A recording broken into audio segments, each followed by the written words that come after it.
Patrick here. Sometime back, I joined in a discussion of the film Honkytonk Man, a conversation I am told that is now going to be revisited, though I was not invited to participate.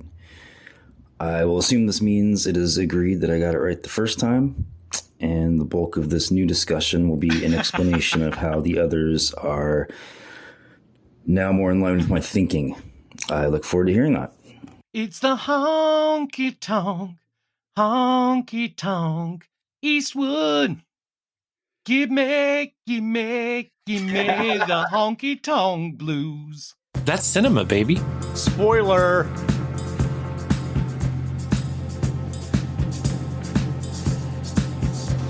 No, Mr. Wilson. I don't have to take that kind of talk from anyone. That's right, you don't. How about going outside and trying to kick me around? I'm not supposed to fight with the guests, Mr. Wilson. I'm not a guest tonight, you yellow bastard. I happen to be an intruder. Hello and welcome to The Good, the Pod, and the Ugly, a film podcast where we pair movies that we've already watched in the past of 5 years, 300-odd movies.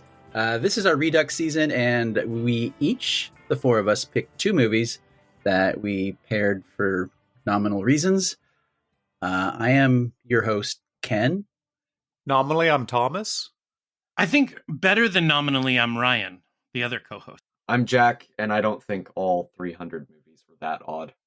I think about half of them were, right? Just by math. Yeah. So on this podcast, we do a deep dive on the movies that we pair, garner better understanding, et cetera. But this season, there are some movies that we wanted to revisit. For Jack and I, who have been here since the start, some of those went back to the very beginning, and then we're going to have to explain why we pick certain movies. Thomas, what are we pairing? So for this pairing, we have Honkytonk Man, 1982, and another Eastwood film, which is not the 3:10 to Yerma. I was really excited for it, but 1517 to Paris. Yeah! All right.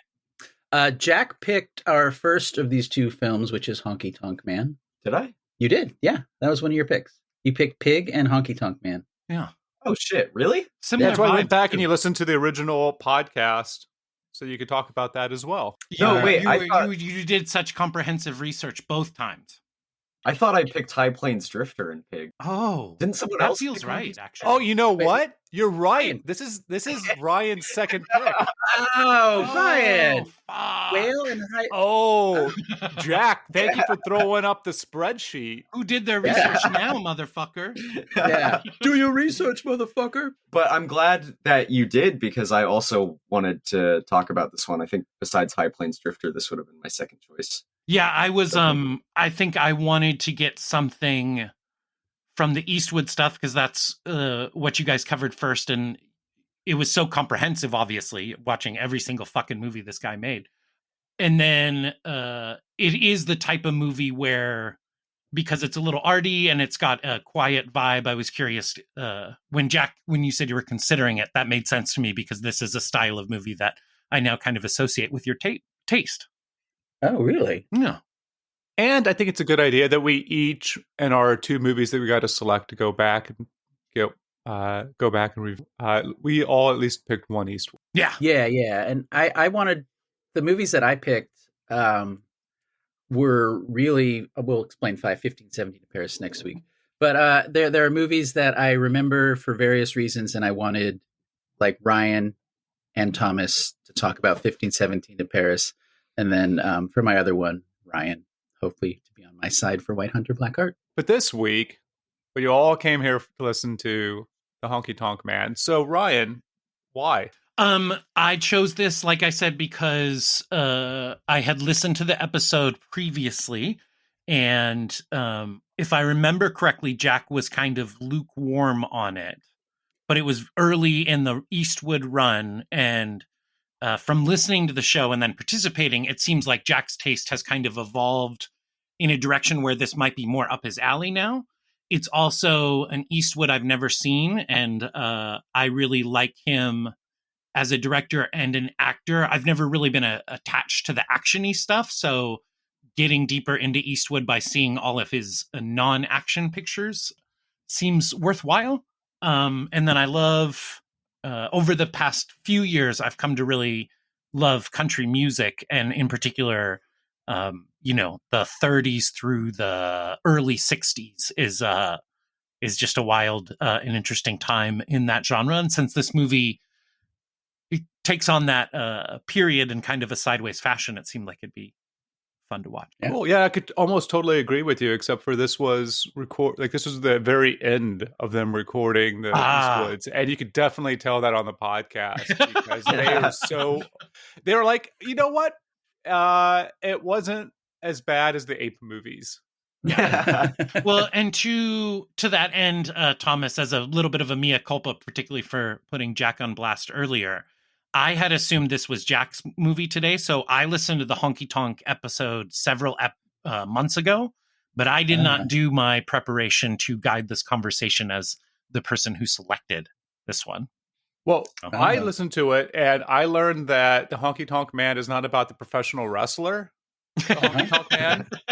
Thank you, Jack, for that. You're welcome. You did get wrong about the golden raspberries. I hate having to be everyone's corrector today. You said this one. You said this one a golden raspberry, and it didn't. It was it was nominated for worst song, but somehow "Pumpin' and Blowin'" beat it out. What song was nominated for worst song? Pumpin' and Blowin'. Was that from the pirate movie? Is where "Pumpin' and Blowin's" from? Oh, it's not from Gandhi. I was thinking, I don't know, Midnight Cowboy, but yeah, Gandhi is better. The worst musical score, won by the pirate. I'm sorry, worst original song, won by the pirate movie, which also swept for musical score. But is that the title? The pirate movie? It is. What the fuck? I've never heard of this movie. So, but the song that was nominated by Honkytonk Man was "No Sweeter Cheater Than You." It's a great song. Fuck Yeah. off, Razzies. I think they were just upset that he wasn't in his lane. Even though Eastwood, I've listened to the what's the second ape movie? I always get them confused. Not Every Which Way, Any Which Way You Can. Any Which Way You Can, multiple times. That we own the vinyl. Listen to it. I don't know, twice a month. And finally, and like only after maybe 2 years of listening to it, I was like, fuck, that's Clint Eastwood singing "Beers to You" with Ray Charles. Yeah, that's right. And they even say the word Clint in it. Like they talk to each other. Hey, Ray, I'm gonna go Clint. check out that girl 2 bars down. Or like but yeah, he's got a great voice. We were robbed. Either Which Way You Go, the third ape movie, was never made, for sure. That would have led to an even better soundtrack, I think. Yeah, they would have gotten it right the third time. Well, there's still a chance. Eastwood's still kicking. Oh man, monkey's a probably career dead. capper with a monkey.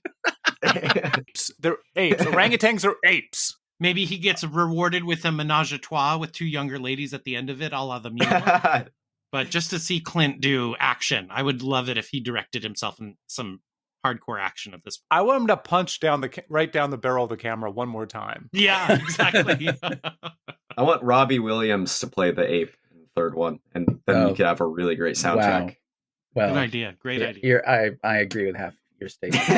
So I guess here's the thing that this might change your opinion of the film. When I figured out the movies that we covered in 1982, it made the film seem very strange to me. I'm not going to tip my hand because we're not there yet. We're not talking about reactions. But in 1982, we have covered the movies Sophie's Choice and I believe Still of the Night. Yeah. Fast Times at Ridgemont High, at least we gave mention to if we didn't cover it completely. E.T. and Poltergeist. Ryan, you were on the Poltergeist episode. Yeah. And then the same year, Honky Tonk was Clint Eastwood also starred and directed Firefox. Mm-hmm. Woo! So that's what this movie's released the same year as. And 1982, isn't it usually held up by certain Gen Xers as the greatest year? Or is that 1981? I thought that was 1992. It's 84, and then 82 is like the cult. If you are the you love the geek films, but you're also a film nerd, that when someone says 1984 is the best year, you might say, actually, it's 1982. Actually, it's 1986, but See, there you go. That's a good, I would love to see you arm wrestle over the top style while debating with another nerd from the 80s. oh, the film nerd? Fuck, 82 man, I would versus over the 86. top that shit. Well, Honkytonk Man. Honkytonk Man. It is exceedingly strange year for it to come out, and without getting into reactions, I think that's one of the big reasons why it's obscure in his career. I think it's the, besides Breezy and Bronco Billy, this is the least seen of the Eastwoods, at least according to Letterboxd. That's wild to me. what's also wild is you spent a whole episode, and I'm going to put this on that asshole who started us off on this this episode, because Patrick should know better. No one talked about Tracy Walter during the first episode. Who? I'm not having one of those moments where I mispronounced his name. No, it's Tracy Walter from Repo Man, from everything. Oh, We're doing that whole season after the Squibs, Walter weight titles. I recognized him vaguely, but not specifically. He plays the mechanic, talking about right chair. Right chair. Well, yeah. Oh, okay, yes. I thought you Not were the even grandpa. talking about a different person from Honkytonk Man. Yeah. Whom you always forget recognized that- immediately. I recognize Tracy Walter, but for some reason, even though he is iconic, I have never remembered his name. He's like there's a short, bald guy who started out as kind of a punk rock ska guy in the 90s, who's also a character actor now, and I also don't know his name. But he's the new Tracy Walter. Peter Dinklage. No, like, what a cut it all, Tom Sizemore. cut it all. Wait, are you asking us to This edit was you out of an this episode? was a 'Cause bad, that never yeah, this was a happens. bad Eddie for us to get stuck in trying to guess the name of this dumb character actor. I can't remember. That's a stupid. So Jack mentioned that Honky-Tonk Man is one of Eastwood's least seen movies. It's a Depression-era movie about a guy dying from TB who just wants to hit it big at the Grand Ole Opry. So he goes on a road trip with his Midwest, supposedly, Dust Bowl living nephew and the boy's paternal grandfather for a road trip to Nashville. That was great and succinct. I couldn't understand, how is he not related to? Oh, because it's okay. Eastwood's related to the sister. Yes. It's his sister who's the kid's mom, and it's his paternal grandfather. Yes. Yeah, Got it. Exactly. Okay. Yeah. I was struck by how similar this was to Inside Llewyn Davis in specific. But I think that Yes. Coens like this movie a lot. But this is basically, if Inside Llewyn Davis is the guy who didn't become Bob Dylan, this is the guy who didn't become Hank Williams. But the stories are so similar, and the take is so.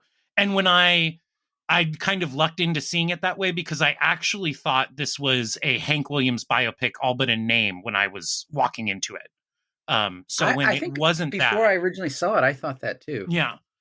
That's kind of, and the music he's doing, and of course, Hank Williams is the iconic honky-tonk singer. Mm-hmm. And his life story is similar to what happens to Eastwood in this, but it happened to Hank Williams over a decade, and he had 55 top 10 hits before he succumbed to TB. So while he died poor, he was one of the top 3 most famous people in the country. I don't know. My God's bigger than your statistics. I'm sorry, it's We a gotta spoiler for save next the week. 15-17 content for next week. I wouldn't say that this movie is mostly his movie. I think that that's the spine, or maybe even the MacGuffin. And the movie is really his son, who he calls Hoss, his movie, The Boy's Journey. Which for that reason, because it's a road trip, I would say it's a little bit like Freddy Got Fingered. If you just about Ryan just died. Anytime he says FGF, I think of the elephant semen scene, and I shut down for an after reboot. It's not elephant. I thought you were talking about the horse Oh scene. my God. Oh my Jesus Christ. Ah! There he goes again. All right, while we're waiting for Ryan to reboot, so Gene Hackman passed away this week that Ugh. we're recording this, and the movie I chose to watch that night was Scarecrow, Mhm. which we covered on our VHS season, which is a road movie. And we about mentioned it you during the guys. pig episode the second time. Yeah, we did. Two guys going from west to east because they have a business opportunity. One's recording or auditioning for the Grand Ole Opry. The other one's like a car wash. And by the end, using that Midnight Cowboy template, one of them is either dead or hospitalized. And if you look at it through the lens of a classic road movie pairing of two Mhm. people who kind of get to know each other as they go along, and they have some funny misadventures, some sad misadventures. They gather a few people, they lose a few people, and then one of them kind of dies at the end, and the other one has to go on. Fairly familiar, but not necessarily in a bad way because of how it's used in the Depression era in the Western music setting. Mhm.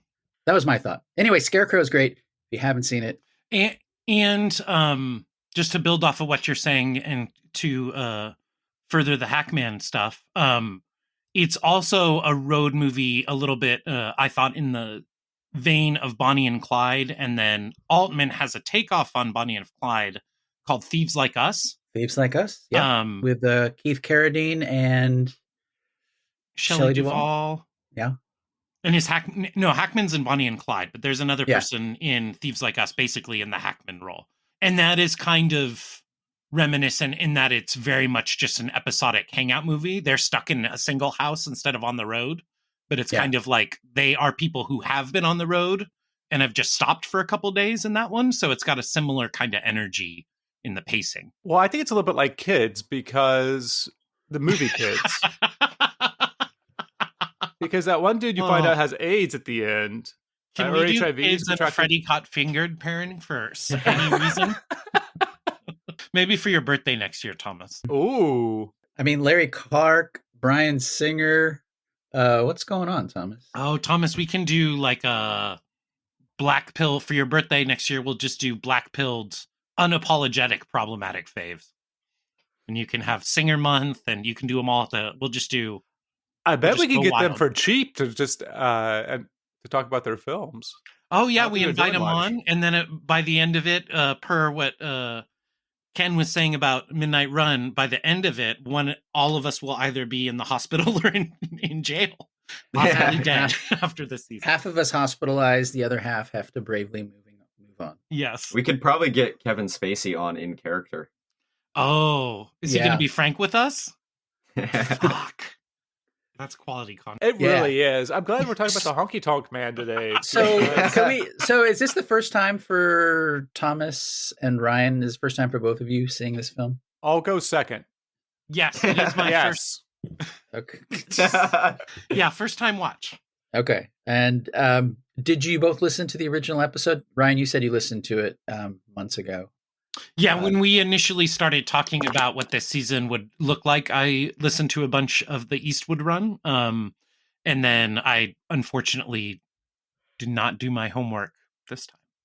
Well, Thomas has been calling me out and correcting us on golden raspberry trivia. Is that what it? Wait, I don't even know what a golden raspberry is. What is that? It's a Razzie. It's a Oh, Thomas is Yeah. taking the role of Scopes.com this episode. Our sponsor this week is Scopes.com and cigarettes. yeah. This is my second viewing of this. Did you watch this back in the 80s, Ken? I did not. My first viewing was when we watched it for the podcast. Oh. Very good. And this is one, I think you said, Ryan, that I was a little lukewarm on it originally. I don't remember my original take, and I did not listen to the podcast because I don't do that. But yeah, this is another one, much like we talked about with Pig and not Hell or High Water. What do I always call it that? What's the one where he's the ghost? High Plains Drifter. High Plains Drifter. This has grown in my estimation over the years, and I have looked back on this movie very fondly. So I'm glad that we're covering it again. This is a great pairing because I feel listening back to the original episodes for both these films, that I was not completely on board with either of them. But since having watched them and recorded them, and Thomas, you were saying that we were just done with Eastwood by the time we watched Yeah. Honkytonk Man. Yeah. That might be part of it. But like Jack, I have a lot of warmth towards these movies where my estimation of them has grown in retrospect. Mhm. And I think my problems with it originally are still my problems now, and that's that it was all filmed in California. Yeah. And Yeah. it ruins the great thing about road movies, which is different places. Yeah. That's probably still my chief complaint. I understand it was made on a shoestring, and Eastwood had to make some crappy studio action movies to get it made, and it's a labor of love. But I just wish I saw something other than California Yeah. in the background every single scene. So, along with the year that this came out, the other movies that came out around it, the other thing that kind of blew my mind as far as contextualizing it is it's a PG movie because it's a few years, I think 2 years before PG-13 would be available, Yeah. which goes to my reaction for there.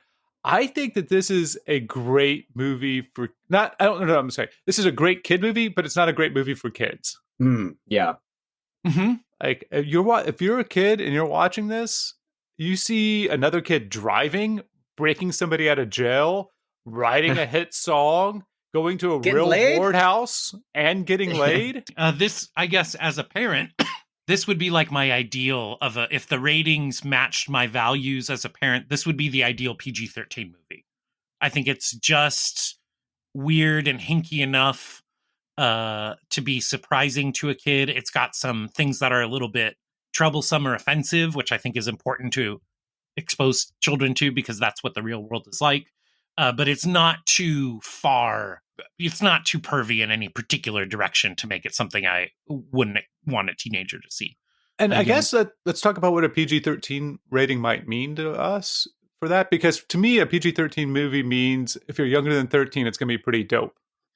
Typically. It's going to be pretty awesome. And that's why it's set at 13. It's like, oh, you can come in. Like, this isn't going to do anything to you.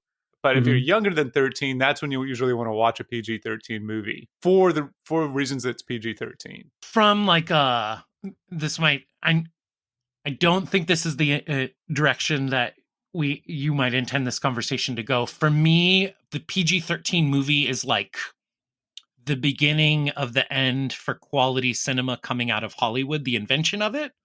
And so for me, it's like movies that have terrible values, but it's justified because it's just an adventure film.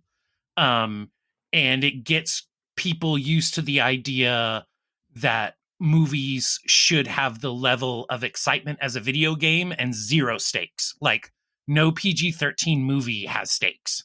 It's just wanton violence and death and destruction and hamburgers. And how we No justify it is Lots by of the chicken. lack of stakes. You know, that might be too much of a hot take to No, pop off. I think that makes sense. And just in the sense of like the reality of the thing isn't, you're in safe hands. I don't know if this movie works out that way because of a death at the end in TB. Yeah. Uh-huh. But I it's watched like, Beethoven last night, and that movie's wild. They're gonna shoot a Saint Bernard with not spoilers with explosive bullets, and it's an evil veterinarian taking Beethoven away from who I think is the hero of the film, the dad. is that Charles Yeah. Grodin? Charles Grodin. Yeah, No All right, wonder he's such a Grodin- miserable dude. He's been in shit like this his whole life. He's dead now. So So anyway, Honkytonk Man. Rest in power, Grodin. PG movie from 1982, just like Poltergeist was a PG movie. Yeah, The kids' movies were. I mean, I know people my age, very old, like Ryan and I, and not Zoomers like Thomas and Jack. Yeah. They always say, "Oh, they don't make them like that." When I don't know if they don't make them like that, but the perception of what a kids' movie or a movie that kids could watch is completely different now than it was back in this day. Or look at something like Bad News Bears, which came out 4 or 5 years before Yeah. that, and that's got swearing kids Yeah. drinking beer at the end, all Those- kinds of terrible stuff. These are crass movies because the time in America was pretty crass. But to me, I went on that whole rant about PG-13 because to me, what's been lost since 1984 is the movie meant to acclimate children to an adult world, whatever the adult world may be at the time. But we don't have those kinds of, when I'm trying to show Eleanor movies that the type of stuff that got me interested in cinema as a kid, I have to go back to the pre-84 era because they don't make movies like this. And while there's politically things that I would certainly call out if I showed my 13-year-old kid this movie, this is one preteen getting a look at like what the rest of their life could be through this figure that they idolize and come to have very ambivalent. Like that's the perfect narrative to show a 12-year-old kid. So you're saying that this movie is more a reflection of what a real world might be to a kid, and the movies we have now are more aspirational and teaching them how we should be. Is and what I'm hearing. And they see, there's the movies now either have no conflict in them, and so it's just like a bubble where everybody resolves a problem together, and then at the end they're happy, which is a nice philosophy, but is not how the real world is in total.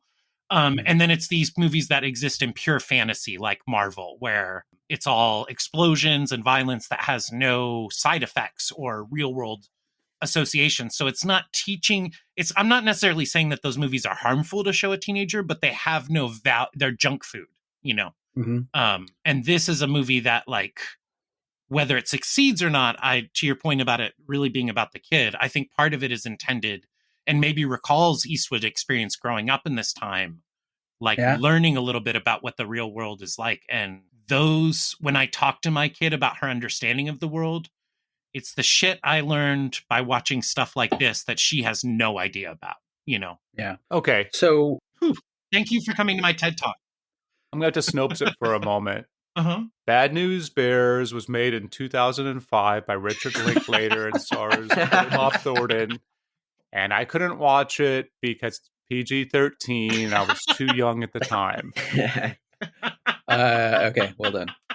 So, Honkytonk Man. Hey, I want to hear what you two think. You go, Thomas. Oh, I thought he said, I want to know what you two thinks. And I was like, I don't think we could get them. I think Bono thinks of himself as being this way. And no one else in the world does, He's the, I don't know, Irish, what's his name? Red something? I even know what. Red Stovall. Thank you. Yeah, good name. Great Irish name. Red, though, would be a great stage name. And the light red tint, I don't know if we mentioned it on the first one, but Eastwood does have a red tint to his hair that makes him look like former Alabama football coach Nick Saban at times. Oh, uh-huh. And I didn't know. I don't think any of us noticed it. I don't think I noticed it the second time. Okay, fair enough. Yeah, I didn't notice it. I didn't notice anything like that. I did watch it on DVD that I now own as part of a 4-film favorites Clint Eastwood comedy pack. What? What else? Oh, wait. Can we guess? Yeah, please. It's got to be the 2 Ape movies, right? The 2 Ape movies and City Heat. Oh, man. The 2 Ape movies and City Heat. No, Pink Cadillac. Oh, good guess. Good guess. Those are all good guesses, but actually the fourth movie is Space Cowboys. Wow. Great movie. That's just a great movie. Is Clint Eastwood, thinking about Pink Cadillac, is Clint Eastwood the only creator who has ever recognized how totally hot Bernadette Peters is? That she's just like the most smoking lady on the planet in this time? Yes. Yeah, I think Pink Cadillac does recognize Bernadette Peters' hotness.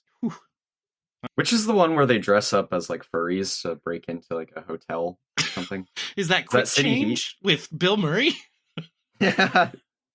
Anyway, Honkytonk Man, what did you guys think about it? I felt like it. I don't want to say. Okay, I felt like it bordered on a retirement home movie. Like, but like in a good way, where like you could just come in at any time and go like, oh, that's Clint Eastwood. I get what you mean. I think of it as a perfect Saturday afternoon cable movie. Yes, I said, yeah, that's good. I said it's between that and a cup of coffee movie. Uh-huh. And the difference, there's not a great difference between the two of those, but I have movies where if I'm going to watch it, it'd be good to have a cup of coffee or watch it in the middle of the day, maybe with a cup of coffee, just to kind of keep in the mood of the movie. Uh-huh, uh-huh. It has a little bit of a chore aspect to it. Otherwise, I'm going to be on my phone or doing something else while it's on. But I think it's a Gotcha. great. That makes sense. I don't think it's a hotel movie. I think if it's on and you're a hotel, you flip it to something else. Maybe Yeah. I don't know, kids or Freddy Land got of Bad. fingered, No, and Land then of Bad. or Bad News Bears. But yeah, it seems like it would be like a staple on television on a Saturday afternoon. And for whatever reason, I've just never seen it before. Yeah, it's weird that it never achieved that. Yeah, very It weird. seems like it would be perfect. Like growing up in a small town, I only had 3 channels and PBS. No, 2 channels in PBS, so a total of 3. And on the weekend, they would play these types of movies. And that's how I saw a lot of these early Aldriches and a bunch of Eastwoods and James Bond movies. Yeah. Terribly panned and scanned. Pan scan! But yeah, this would be right in line with a Southern Oregon August Sunday afternoon with nothing to do but watch some old damn movie. I have a theory. Oh, damn. R.I.P. What's her name from Buffy? Also this Michelle week. Trachtenberg. Thank you. Oh, yeah. Yeah. Yeah, that was Also shocking. sad story. Yeah. It's hard for me to say I have a theory and not start to go into the Buffy musical. I wonder if one of the reasons that this film didn't do better was the preview. The DVD has really interesting special features. It has a preview to the movie, and it has a filmography that you can only read Clint Eastwood's filmography on. Perfect. So it has like a list of some of the credits, and only his is clickable. But the preview makes it feel like another ape movie. Yes. Hmm. There's a And- bull while he's taking a bath. Uh-huh. They're stealing some chickens. The alternate poster, like the poster I've always seen, is him and Clint and Kyle Eastwood in front of the automobile, Yeah. and it almost looks like an oil painting or something. Uh-huh. Like it's, but the other poster that might have been more popular at the time has Clint Eastwood in the bull's watering trough taking a bath, Yep. and his son behind him, slightly in the distance on the other side of the fence. Yep. Hmm. That's the one you sent us this morning. Yeah. And it was before Saltburn, so people weren't that interested in bathtubs. I think I could guess that the stuff you're talking about was an attempt by the studio to salvage the box office, because I think when they saw this, they didn't know what kind of movie it was. And my reaction was, there's a ton of cool stuff in here, but I don't think Clint really knows, to your point, Ken, about what we were talking about with the different genres. I'm not sure Clint is exactly sure what kind of movie he's making either. I think it gestures in a lot of directions, but doesn't settle on anything long enough. I think the thing that stops this movie from being inside Llewyn Davis and how it is thought of is both that it's a weird time. 1982 is a very weird time to put out a very quiet movie like this. And if it just had a fucking score, like if it had not a score, if it had a soundtrack of Clint Eastwood sung and performed country songs, and I understand thematically why that might have broken the movie and why Eastwood chose not to do that. But the songs in this movie, when they happen, are amazing. The cinematography, particularly in the jazz scene, but whenever there's music being played, is incredible. That jazz scene is one of the most beautiful things I've ever seen in them. And when it's not, to Thomas's point about a cup of coffee, like, to me, that's because there isn't music to provide that compelling energy, that chug of momentum that the episodic nature of the storytelling just can't maintain on its own. Yeah, that's a good point. Jack brought it up in the original one, but I want to reiterate, because we've talked about this before, the poker scene when he goes whenever he wakes up in the morning and she says, "I have conceived." Yeah. No, it's different poker scene. Yes, because that didn't remember that she made that up. It's how sweaty everybody was in that poker room, and I don't know. I think bring back sweat in movies, just normal sweat. Jenny came in during that scene and literally said, "That's the sweatiest man I've ever seen," and walked out of the room. Is that, I wrote down Mr. Big Britches himself. Is that Is that the actor? I don't know who that actor is, but for some reason I wrote down He's- Big Britches. I looked him up. He was in Northern Exposure. He was the Air Force guy. And then much later, he has Barry Corbin, yeah. he has my favorite role in No Country for Old Men, which is that old guy that Tommy Lee Jones talks to at the end that has the really fucked up hair. I think he's the last scene in the movie, actually. Oh shit! And he's just, that scene is just one of my That's favorite right. Oh my performances. god. Yeah.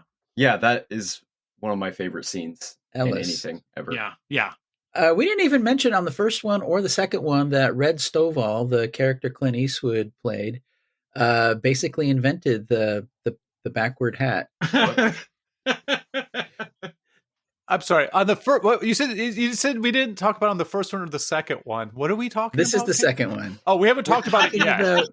We didn't talk about it. Talking about it now, Porting over. Oh, Yeah, he's this wearing is a actually a backward hat. reshoot, so we can insert the hat discussion. or edit it out. you know, we're what 5 episodes into this season, going terribly, and I'm thinking maybe we just do one of those Spielberg re-releases of the earlier episode, but we just edit in the stuff that we couldn't talk about at the time. Lucas did it. We just re-release it, like fifth year anniversary edition. Very good. Honkytonk Man. The backward hat thing, I'm totally editing out. So excise it from your minds. Well, I'm sorry. When is he? When does he wear his hat backwards? His hat looks backwards when he's in profile because it just looks like he's wearing a backward cowboy hat every time I see him. I think Eastwood, every time he wears a cowboy hat, late in his career, he's like, I need to find a different cowboy hat so it doesn't look like. So he has all his cowboy hats. What are you even talking about? All right, well, you know what? I feel like a TikTok series where Ken just talks about Clint Eastwood's cowboy hat. and his Nick Saban hair. And shakes his fist at clouds outside the window. It's hair and makeup in Clint Eastwood's movies throughout the years. So look back with Ken. I think in the first episode, the original episode, and we haven't talked about it too much in this episode, I was surprised about the whorehouse. And there's an interesting ethos for Clint Eastwood, I think, that kind of persists throughout. It might be part of his persona and his philosophy. But this idea of the law as a suggestion, I should be able to let my kind of like PG-13. I should be able. It's like a suggestion versus a hard law. Yeah. Mm-hmm. And I think that the haggling with the madam to get his nephew laid, who he lies and says is his son, is interesting. Like this as a statement of where Eastwood lies on the idea of rule and order. Yeah. Oh yeah, that's a fascinating sideways approach to the topic. But yeah, I think what you said was a perfect explanation of his philosophy and how he is conservative. He thinks of the law as a suggestion, and he doesn't think anyone's going to come and save you when someone else breaks the law. So it's kind of useless. I think unless 3 friends happen to be on the train with you. Spoiler for next week. Damn it. That was because they were heroes, Ken. That had nothing to do with the law. Yeah, he also finds fashion rules as suggestions. I don't know. He's setting fashions apparently, according to your dad. I'm a trendsetter. I'm sorry. I was just looking at some stills from this film, and I don't understand how you could think he's wearing his hat backwards. It looks completely normal to me. I've seen a lot of Westerns, and that's a weird shaped hat he is wearing. That's all. I think it's an interesting film that he's already basically dead by the start of it. Like the time for him to go to a sanatorium. I was going to say santorum, and that's not right. Sanitarium. You can always go. It's always time to go santorum. It doesn't matter where you are in your life stages. Oh, please don't Google that, Mom. Yes. But when he is diagnosed by the doctor, politely lies to the sense of he should go to a sanatorium, and because it's too late.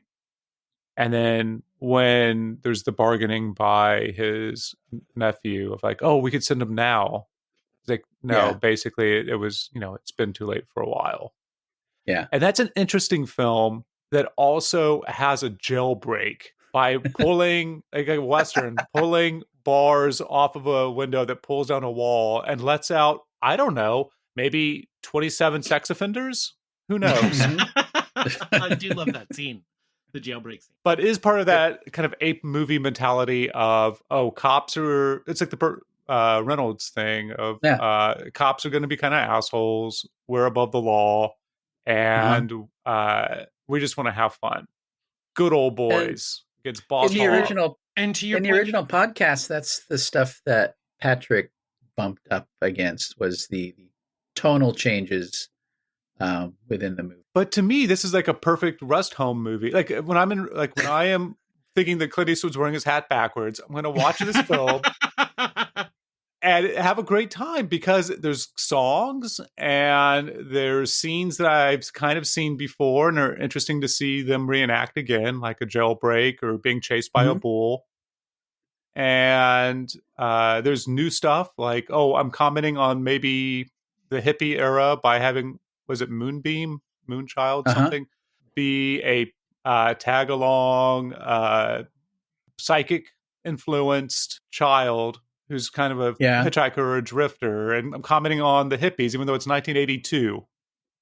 It feels like a movie that in 1982 might have been out of place. Should have come out in maybe the 70s. Yes, very much. And it's kind of that lead paint comedy is what I think I called those. But I think it's like all the elements are great and fine. Yeah. I don't think it's a movie that's going to be on the AFI 100 ever because it's tonally all over the place and it's not. It's better than television would have been in '82. And so if it was on television on a Sunday afternoon, of course I'd watch this if I was alive. Yeah, you wouldn't be born for another 20 years though.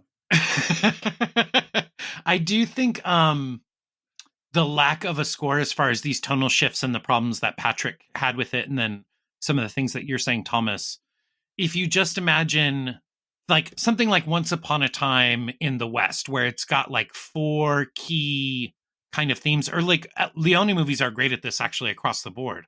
He can go anywhere he wants tonally because Morricone is providing a soundtrack that's like telling you like, oh, this is the goofy part of the movie and this is the serious part of the story. And this is the like, we're just moseying along to the next place hangout part. And I think there is so little music in this movie because Eastwood's trying to comment on how hard it was actually to hear or play music in the 30s. Like you could even be a incredibly gifted musician by all accounts, but like the opportunities to perform are still few and far between. But that just makes for a tonally jarring. In my opinion, that's what gives it the rest home quality here. Speaking of Thomas, is it just becomes an very episodic hit or miss thing without some music or accompanying momentum through editing or something. But you could drop in at any time and know exactly the movie that you're watching at some level. Like it's not going to be jarring when they go somewhere else. Yeah, and because it's all California. Yeah, and to your point about the 70s and this being a little out of place, there are a lot of films from the 70s that I think are acclaimed and are just not my favorites necessarily from the period that do have this kind of form and function of like very little music, episodic structure, good actors working on quirky scenes together, and that's enough, For some reason, we should note that Kyle Eastwood went on to have had a great career as a musician later in life. He was like 12 years old when this movie was made. But there's a lot of jazz albums. A lot of jazz. Yeah, and he's worked on a few of his dad's movies. So the lesson that Red is kind of imparting to Haas might be more. I wasn't aware of Kyle Eastwood's career after this, but it's almost like a cautionary tale to his own son. Like, sure, you can be an entertainer, but like, you might end up a fucked up dude like this guy. It's weird. The movie is kind of like two paths for Kyle Eastwood. One is music and one is acting. And I guess the music bug hit him. I know he puts a lot of his kids in his movies, but do any of them work with him repeatedly? Do you know? Or is he such an asshole that it's like a one and done for each one? I think Kyle was in a couple movies when he was younger as like Uh-huh. his kid in Josie Wales or something. You can see a world where this has a real paper moon. If it comes out in the 70s, maybe it's seen as like a paper moon kind of thing. And it does get more critical acclaim and commercial success because it's got that kind of context to it. But I think at the time, maybe people thought it was nepotism. I don't know. I'm just looking at it, wondering like, as the reception of like, oh, he's put his kid in his own film. I think the kid is really fucking good. Like, they have great chemistry as some fathers and sons do. I don't tear up very often during movies, aside from Beethoven. But I did tear up at the end of this film whenever his son is coming to terms with his dad dying. Oh, I'm sorry, not his son. When Clint Eastwood's real son is coming to terms with his uncle dying. Yeah. Played by Eastwood. Dad. Yeah, it's the last 10 minutes of this movie are quite heartbreaking. But it's got to be weird also to be Clint Eastwood saying, "I want to get my son laid." I'm sorry, he's not really my son. he's my nephew, but he's actually my son, and I do want to get his dick wet. Like, see, I think it is certainly weird, but I think that jibes with his philosophy, as you put it, that the laws are only a guideline. Like, he's thinking like the kid is going to get laid one way or the other, and socially, it's not right for me as his father to like, you know. Obviously, it's portrayed as fucked up in the movie. Maybe I'm just being totally talking out of my ass right now. Is it portrayed as fucked up in the movie? Like, no, I don't think it is. It's kind of like it feels like it's something that is a normal rite of passage. Yes, and it's not uncommon for any sort of books or movies or whatever from that era. It's pretty commonplace.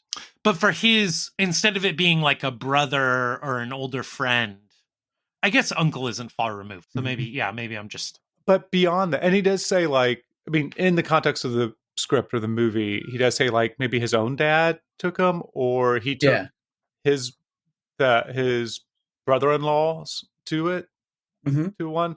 But this didn't take place. It wasn't shot back in the Depression. This is actually Eastwood in 81, 82 taking his son to a fake whorehouse. So I think that's, and his son has to know kind of what's going on to understand the script. And so it just seems seems interesting. Well, and I think that's maybe the way I was reading it when I was watching it. I wasn't able to separate those two things, but also it comes up a couple times in the movie, and again with Moonbeam, like this coming out in the early 80s. Is Eastwood showing you this stuff, lamenting a lost time, or is he kind of like, look how fucked up things used to be? Like this 15-year-old girl ends up in this guy's bed, and now is she pregnant? Nobody knows. The former. The former, it has to be. You think so? Yeah, I don't think he's saying any. I don't think he's judging the time at all. Okay, I don't disagree. And going even to the limits of race, maybe as well. That was the one area where I thought, and again, I said that scene blew my mind with the shutter speed choices that he was making and playing with different color filters. And the Blues That's Club? like, yeah. And that one felt like it was he was really going out of his way to say, like, to point out that this wonderful culture was being hidden from white Americans at the time. Hidden, however you want to put it, like racially discriminated out of existence. But like that the really fun music and exciting things in the world were happening in these black spaces where white people wouldn't normally want to go, you know. I'm not a musical expert, Ryan, but I didn't get the typical cut to a lip syncing when the music comes on. It all seemed like most of it was live and caught in camera. Yeah, until he performs. The only time that's not true is the Grand Ole Opry song. Right. And then the studio records at the end. But yes, to my knowledge, just watching the movie, it seemed like all of the music was live performance until he has the coughing. He starts having the big coughing fits. And then I think I see why he chose to do it differently. I think it throws the movie off a little bit to go non-realistic at that point. But Yeah. I mean, he's famous for having very few takes, so it wasn't like they were singing those songs for 3 weeks on end with No. 500 takes or anything. Yeah. And he gets criticized a lot for the few takes things, and obviously sometimes in some of his movies it really shows. But the vitality of that blues scene, I think, is because he's like got this amazing band, he's got the lights set up, and then he's just literally wandering around, or the camera person, it's all handheld in that scene. So the vitality that it catches, I think, is really like lightning in a bottle because he only does stuff 2 or 3 times. So let me ask all three of you. Bruce Surtees, the cinematographer who did High Plains, Hell or High Water, Drifter, and there are some parts of it that look like if they were black and white, they would have been gorgeous. This movie, if it was exactly the same, but it was in black and white, better or worse? Worse. Give me a caveat that the blue scene can be in color, and it's like a Wizard of Oz type thing where that's the only thing in color, and it's amazing. Wings of Desire. Yeah, but overall, I think it is a black and white. You know, he's not really thinking very much about color through most of this film, and he's choosing to wash out as much color as possible to try and get that Depression era photography. So, Jack, what do you think? I don't understand the question. Fair enough. Have you seen Fury Road? Have you seen Logan? Is this an open question? Or Godzilla -1? I know for a fact. hate that movie. I know for a fact he has watched Logan in black and white. Yes. Don't get me started on Godzilla -1. Oh, that's a whole other podcast, guys. Worst piece of shit. Trust man, we got to talk about that at some point. I haven't seen it yet, but everybody else loves it except for Jack, so it sounds like something we should discuss. Everyone else is fucking idiot. I don't doubt you. I mean, I'm surprised he didn't cover this, maybe because he was just exhausted at the time. But last film being edited by Ferris Webster. Joel Cox takes over and will help him out with most of his films, not 1517, editing up to juror number what? With his son. The Verger? Yeah, the two Cox in juror number 2. There were 2. Give me 2. Alexa Kennan, who plays Moonbeam, we mentioned it. Jack mentioned on the first episode with Patrick that she died in her Manhattan apartment at age 23, and the family has never released how she died. Huh. And Pretty in Pink, which was released posthumous. I can't pronounce that. I'll edit in posthumously. I'll just edit out my mispronunciation. Was dedicated to her. Huh. Oh, okay. I knew I recognized her, but I couldn't place her from where. She kind of has there are certain actors from every kind of decade where you're like, that's a person who was around all the time but isn't around anymore, and she looks like the 80s best friend kind of girl that everybody knew in school, but like for whatever reason that type of face is just not with us anymore. Yeah. So speaking of her, one of the things I did not understand, and I know we're well past plot and it doesn't really matter, we've already talked about Clint Eastwood wearing his hat backwards, but the Barry Corbin character, the sweaty man, I recall, offers her to Eastwood as payment. Yeah. They have different last names. Their characters have different last names, Corbin and Kinnan. Oh, no, I'm sorry. Those are the actors, Mooney and Amspringer. So is she just hanging out there? Is she like his ward? I don't really understand.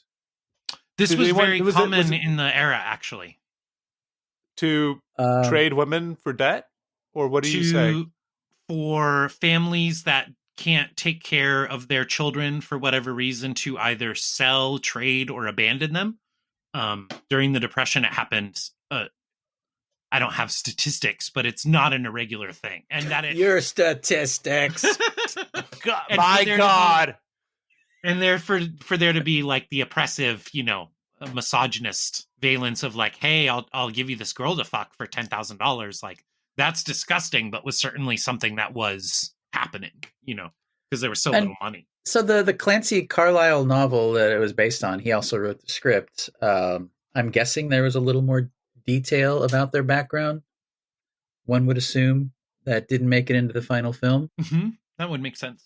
But my assumption was that he is inveterate gambler, and that he won her in a previous poker game. That was my assumption. Okay? I You bet the assumed book is that. great. Wait. So you assumed that somebody was like, "I'm all in." He's like, "You don't have enough to cover it." He's like, "Well, I inherited a woman. I was sold a woman a couple days ago for a mule, Uh-huh. and Yes. she's a great singer." Jack, did we lose you? No? Okay, I was What? hoping you would help guide the conversation away from such nonsense. I was looking at Bob Dylan songs because I'm still doing that bit. Oh yeah, we have the shit. Yeah, we have our bits for the season. Oh, we have to end the episode. Yeah. Yeah, we do. We have the which character would the film be better served if Roseanne Barr was recast as that character? I have one, but I don't want to be mean. I don't think I. Wow. I just think it'd be funnier if Okay. instead of having a bovine play the bull, it was Roseanne Barr chasing Wow. Clint Eastwood around. Jesus. Oh, she has to be Marlene Moonglow or Moonbeam. Yes, fucking A. And then- Incredible. She starts rapping when she Because picks up that she's such a guitar good singer. Yeah. Yes. Imagine, Barry Corbin offers to trade her and it cuts to her and she's like, my heart's Yeah. always been set on Nashville. Just That's amazing.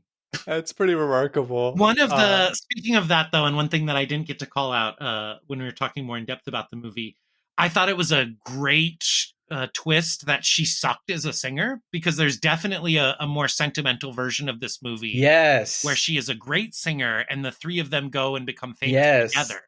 Yeah. There is a moment before she opens her mouth. Both times, I guess I forgot this time, but it feels like that's where it's going, and they're all going to be stunned. But when she starts singing like actual Roseanne Barr. Yeah.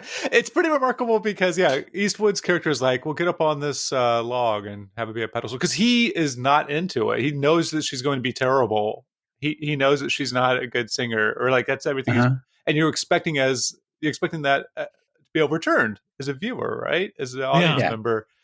And that she continues to suck is quite great.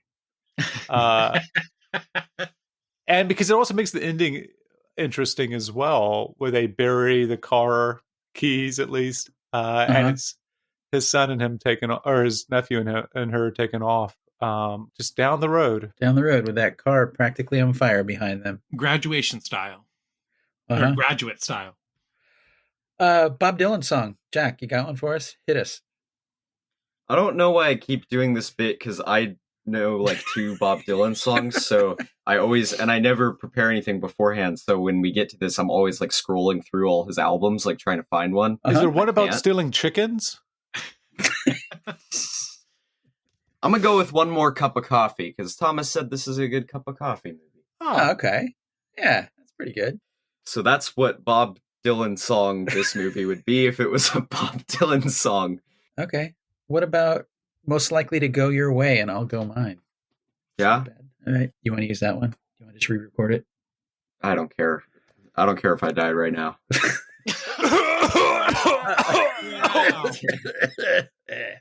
Well, that was part 1 of our 2-part bad road trip pairing. And next week we're doing 1517 to Paris. The 1517 to Paris. Yep. But a couple of plucky Americans who saved the world. Or all right. Something. Yeah. We have some social medias Ryan can tell you all about. Yeah. Follow us on Blue Sky, and then if you must, Instagram. But you should really think about your choices at that point. Yeah. Yeah. Not because no our longer content, Twitter. not because I don't shit gold on Instagram, but because Zucks is a fascist. That's all. Yeah. Who isn't these days? Yeah. Speaking of the Depression. They got this depression on. When Barry Corbin came on screen, that was the first time I thought about the Coens, because he's explaining why he doesn't have the money, and he almost verbatim says that line that John Turturro says in Oh, brother, where art thou? They got this depression on, and that's how he explains why his whole life is fucked whenever they really I like that. It's a great catch-all. Yeah. It's the depression. Yeah. And he talks about it like it's a show that they're running for extended seasons, and he's not sure why, but it's really fucked up his life. I'm gonna start using that. That's depression. Yeah. Man, I hope we get another Dust Bowl. I love the Dust Bowl. Wow, Jack really... I feel like during this episode, you've been blackpilled somehow. I don't know if you've been reading news content in the background or something, but... Nope. Nope, Bob just- Dylan on Spotify. Just looking at the mushroom clouds outside our window. Ryan, thanks for our theme song. Yeah. Yeah, maybe in an amateur contest with a braying jackass, you might got a chance. Yes, please, when I repost to social media, everybody weigh in on how my riff on the Rolling Stones compares to a braying jackass. Vote. What's better, Ryan or the jackass? Okay. Like a Rolling Sound Stone. off in the comment. Will do. Listener, do the same. Oh, we're done, right? Yep. You guys are done? Bye! Yep. I have conceived. I don't want to hear about you. I want to hear from you. It's 10-4. 10-4, buddies. Destroy. Kill all hippies. I don't hate it. I just don't know why you strayed from the formula. You bastards! You don't know it, Bob. I'm an artist. And I must reflect that in my rhyme.